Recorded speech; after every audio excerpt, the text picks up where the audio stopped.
In the midst of a real estate slowdown, a potential 30% damage to home prices, and 7% mortgage rates, a brand new policy was just issued that would lower credit score standards and make it easier for a buyer to get accepted for a loan. 20 years of reliance on FICO scores are about to end.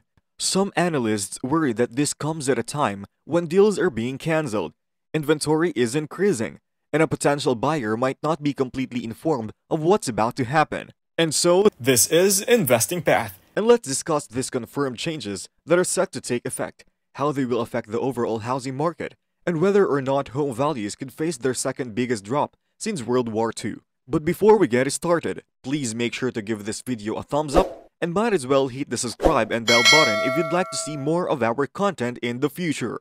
Now we won't waste any minutes, so let's begin. When it comes to making major life decisions like purchasing a home or car, or even establishing or repairing your credit score is by far the most important aspect to consider. Nonetheless, that appears to be winding down now. That's because Congress and major banks have taken matters into their own hands to design a whole new credit scoring algorithm to replace the current system after a recent research found that 53% of Americans are being turned down owing to weak credit. Give loans to people who don't have typical credit score and factor in novel elements that can assist or damage your application. Here is where things get fascinating from the perspective of the property market. But while the average credit score for a mortgage borrower is 725, 35% of Americans have a score of 680 or lower. Therefore, by increasing the number of people who are considered creditworthy to buy a home, the market is about to become significantly more accessible and affordable. What's more, this isn't just a suggestion from some obscure senator. It's actually going into effect. As such, it's critical that you have a thorough understanding of what's happening, how it will affect you, and the steps you can take now to make the most of it. As things stand right now, it all starts with something called an alternative credit score. There are 5 broad groups of borrowers to consider if you want to be the best approval odds and the best possible interest rate. The first and most important factor is your track record of making payments on time, which accounts for 35% of your score. The longer you have gone without missing a payment or being late, the higher your credit score will be. Utilization rate, 30%, has the second biggest impact on your total. The smaller your ratio of available credit to total credit usage, the better your chances of earning an upgrade. Third, the length of time you've had credit accounts for 15% of your score. Lenders would consider you a more reliable, seasoned borrower if you have a long history of maintaining your accounts in good standing.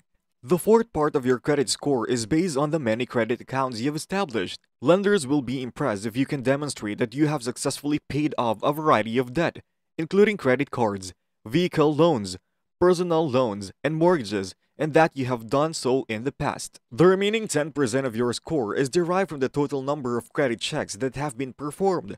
Every time you apply for new credit, it will show up as a hard inquiry on your credit report, and the more of them you have, the lower your score will be. Although this has been the conventional wisdom for the past 2 decades, banks are beginning to realize that it may prevent otherwise qualified borrowers from securing a loan because they lack the information, resources, or motivation to go out and borrow money in order to establish or improve their credit. Because of this, they develop a whole new solution, FICO 10T and the Vantage Score, which will soon hit the shelves. There is a lot of new material worth examining, so let's speak about house prices before we get into the effects of a new credit scoring algorithm on the housing market. However, the annual growth in property values has shrunk to its fastest rate since records began being kept in 1987, according to a recent survey. According to this information, the rate of dwelling construction reached its high in the spring of 2022 and has been dropping ever since. However, nobody looks as gloomy about the real estate market as the finance sector. Professor Jeremy Siegel predicts a 10 to 15% drop in home prices over the next year, and he predicts that this decline will occur sooner rather than later because mortgage applications are at their lowest level since 1997. This would be the second largest housing decline since the end of World War II. However, according to Redfin's analysis of the market activity that month, 60% real estate transactions were abandoned and only 50% of bids were accepted.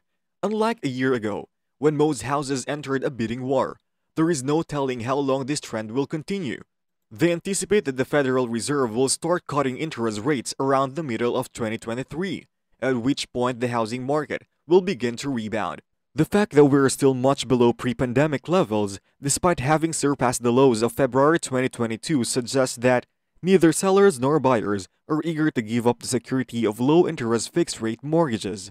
It is vital to start on a positive one when discussing the impact of the new credit scoring methodology on the housing market, but all aspects must be covered. For one, credit scores provided by FICO do not reliably predict whether a borrower will really repay their debt. It is important to look at more than just a person's credit score when determining whether or not to rent to them.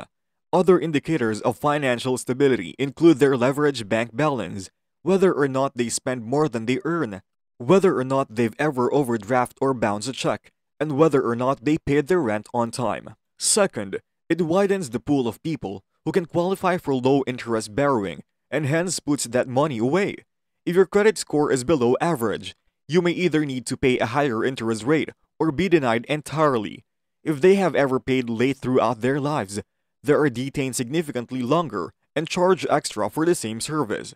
Thirdly, by considering a wider range of evidence, your credit score and principal will be far more precise. Naturally, you'd like this to have a positive impact on your grade. If you have a history of responsible financial behavior, you will likely have a much easier time getting the things you want. On the other hand, skeptics worry the new scores will dilute the usefulness of credit reports and scores by making millions of Americans appear safer than they actually are. If too many people suddenly acquire an increased credit score without a demonstrated track record, it might weaken the calculation and the credit scoring system as a whole. TransUnion found that borrowers with weak credit files were more likely to fail on loans, despite the fact that these borrowers made up a large percentage of the market. Moreover, according to FICO's estimates, almost a third of persons with no credit score have experienced a severe negative impact on their credit history, such as bankruptcy, making them riskier borrowers, but this is not always the case. It is possible that financial institutions are looking for a simpler means of issuing more loans because they simply want to make more money. Providing more credit alternatives may be helpful for the company, but that depends on people paying on time. It's too soon to say, but if 45 million individuals flood the housing market at once, it could be chaos. Most likely though, those who are right on the verge of being accepted will have the least trouble receiving a loan. However, it is not likely to have a major impact on the market. Therefore, having good credit is necessary for entry but not sufficient for approval. Banks are suspected of seeking fewer limitations so they can increase the number of loans they can issue and sell. Not much is going to change in the near future. But I tend to agree with the analysts that home values need to fall since they are too high in light of the recent increase in mortgage rates. Now, if you have any thoughts you'd like to share about what we just discussed in this video, then feel free to share them in the comment section below. But besides that, we thank you so much for watching. This is Investing Path. And if you like this one, then please make sure to give this video a like and subscribe to keep up with our personal investment and financing content. Thanks again for watching, and we'll see you on our next video.